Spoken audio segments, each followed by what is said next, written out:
Is the American consumer finally breaking, with savings hitting a level we haven't seen in nearly 4 years? This is the financial brief. Most people saw today's inflation report and breathed a sigh of relief. They shouldn't have. The Commerce Department's PCE price index, the Fed's preferred inflation gauge, showed core prices rising 3.3% annually in April. That matched expectations. But here's what the headline missed. The all items number hit 3.8%, the highest since May 2023. And that's before you factor in what's happening at the gas pump. With the national average now at $4.43 a gallon, American households are absorbing a price shock that wages simply can't cover.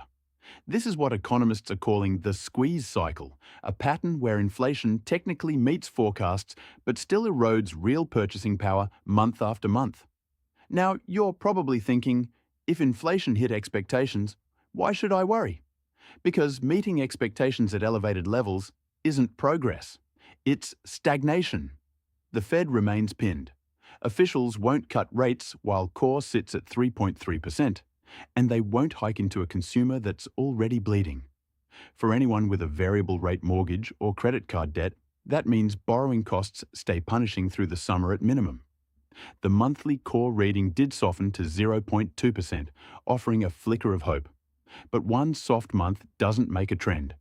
And the real damage is showing up somewhere far more personal. And that damage is landing squarely on American bank accounts. According to early reports from the Bureau of Economic Analysis, the personal savings rate fell to levels not seen in recent years, with sources indicating weakness in April as households continue to draw down cash reserves.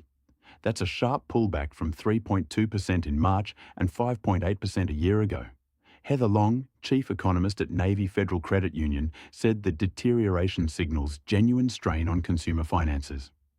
Outside the revenge spending era of 2022, the savings rate has almost never been this low in the past 65 years. Let that sink in. Here's the thing.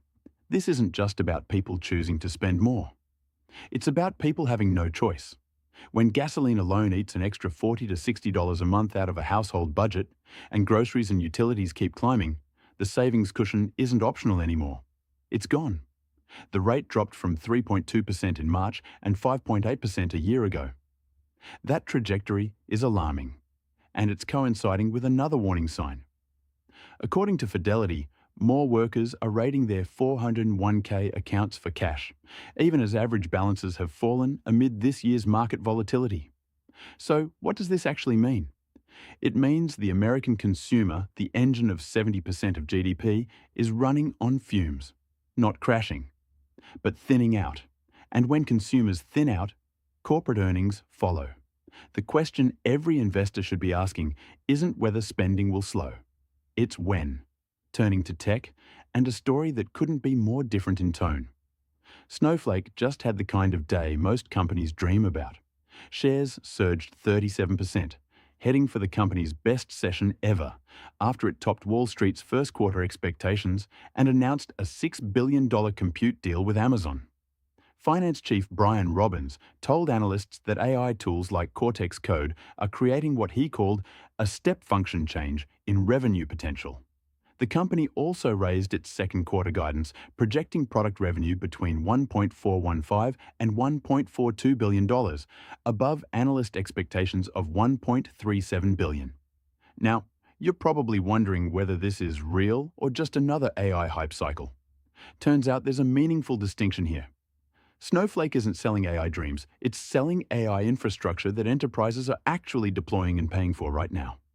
The rally rippled across the software sector, lifting ServiceNow, Oracle, and Palantir alongside it. Salesforce, notably, bucked that trend. But here's what makes this particularly interesting for long-term investors. Enterprise software had been beaten down over the past year on fears that AI would commoditize their products. Snowflake's results flip that narrative. Companies willing to embed AI deeply into their platforms aren't being disrupted. They're being rewarded. And that distinction matters enormously for where tech multiples go from here. Big divergence today between Main Street and Wall Street. Subscribe to stay ahead of it. This has been the Financial Brief.